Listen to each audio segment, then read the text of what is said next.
words to it, and but it's nice and blue because we don't have any clouds. So, but the Colorado, it's mostly fed by the Colorado River, and so it looks very muddy when you're when it's coming out of the Grand Canyon and down through the Rocky Mountains and on its way to Lake Mead here. A lot of that sand and silt and mud drops to the bottom, so it's nice and blue.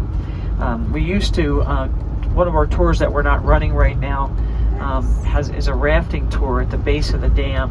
And one of the guys that works for the rafting company, we were down there one day, and he emptied his water, he drank the rest of his water bottle, and he dipped it in the river and drank it. And I said, his wife was a nurse, and I said, Jim, does your wife know you're drinking that water? And he laughed and he goes, I've been drinking this water for years. It's supposed to be very pure, like 97% pure or something like that, but I still wouldn't dip my water bottle in there. But it looks really pretty. On the other side of the dam, the water's about 30 feet deep, and you guys will see that when we get over here.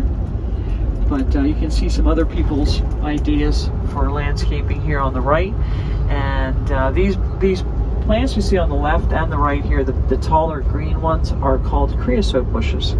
And creosote grows all over this desert. It has a defense mechanism in its root system that keeps other creosote from growing too close, so it doesn't have to share its water. And if you walk up to a creosote bush and you sniff it, you won't smell anything.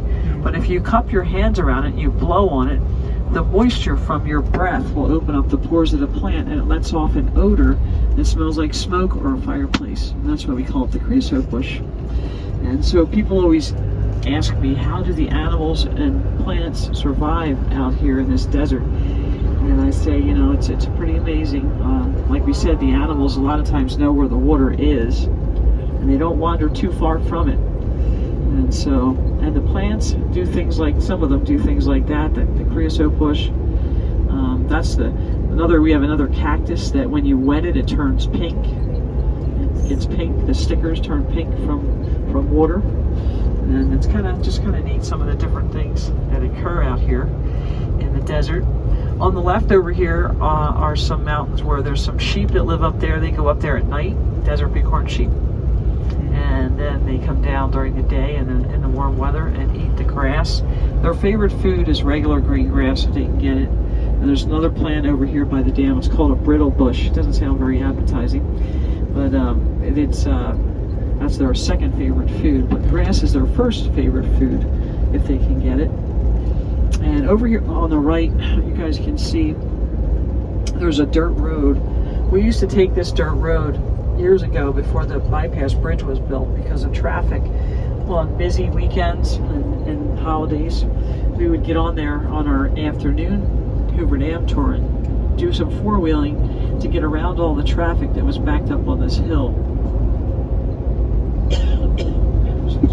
Now we have our bridge, which is we really appreciate. It was completed in October of 2010, and we'll see it in a little bit here. But this is the Lake Mead National Recreation Area that we were talking about. And this area has been set aside for security and for recreation. And on the front left down there by the water, you can see there's some houses, some rooftops. Those are the only homes in this entire lake. So those guys were grandfathered in. And it's a really, really pretty location that they have. The first rule of real estate is location, location, location. So those guys definitely have it over there. We're going to get past these hills and we'll see a little bit more of the lake up here. On this hill on the right, we can see some cactus. The flat cactus, it's called beaver tail, shaped like a beaver's tail. And they get really pretty pink flowers in the spring. And actually in 2020, we didn't have any measurable rain from April to the beginning of December. So those cactuses did not bloom. And neither did our Joshua trees. It was sad. And they did bloom in the spring of 2021 because of 2020. On the left over here, you guys can see this white line around the rocks. That's our water level line. When the lake is full, it goes to the top of that line. And that is when it's full, it's 500 feet deep. Wow. So you can see the 184 feet or so that we were talking about. And you can see that one section used to be an island. It's not even an island anymore. So, I'm sorry? Almost plain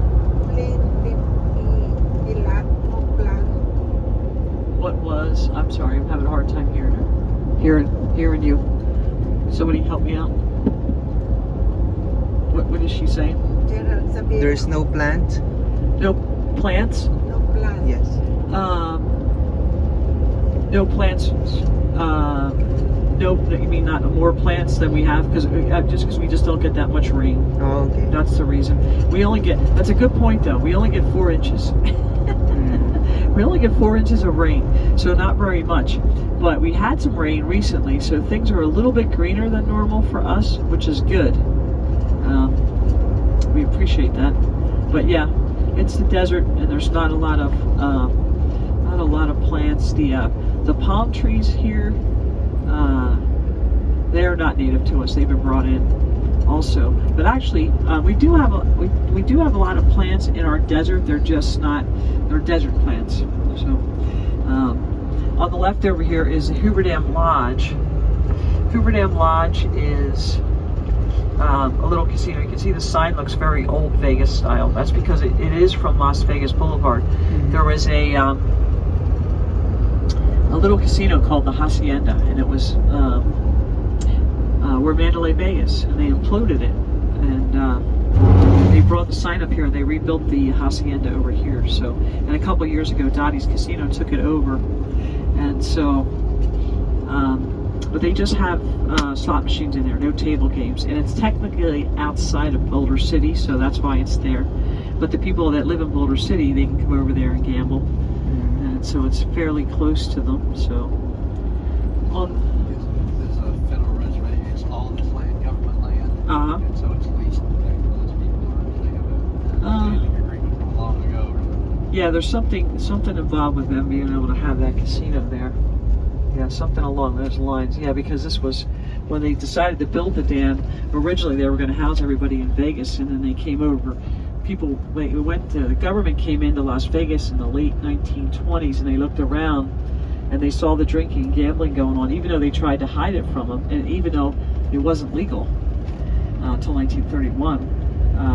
It was for a little while before that, but it wasn't really officially legal until 1931. This legislature voted it in, but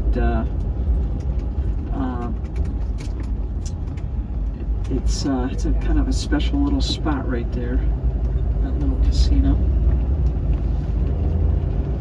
You can see there's some creosote bushes here that we were talking about. There's some on the right hand side and the left. And also you can see this rock here. A lot of this rock is volcanic, and that's why this area is called Black Canyon, and that's why Black Canyon was selected because it's a little bit narrower of an area where the river flows through it, so they figured they wouldn't have to do as much work when they were building the dam. So there's also some really pretty red colors here. That is iron oxide in the rocks.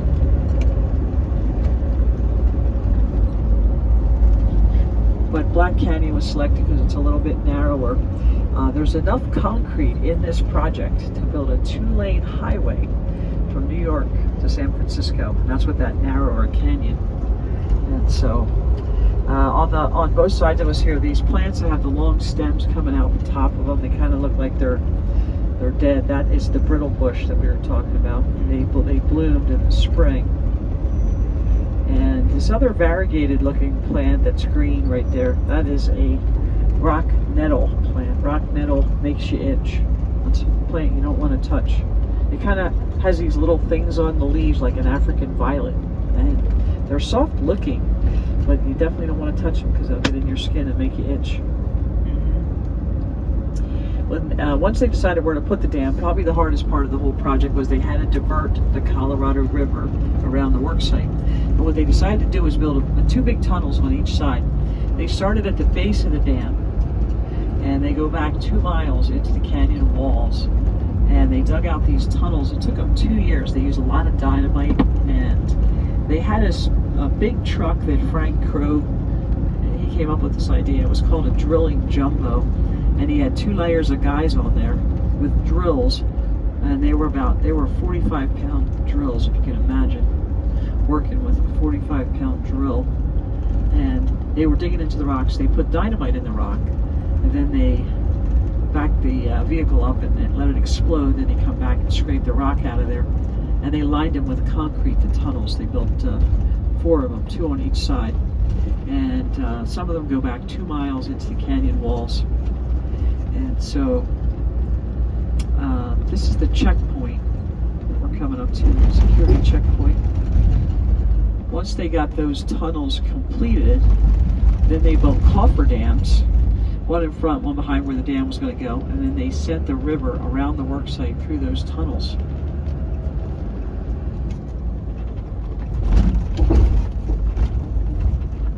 And then they were able to start working on the dam itself.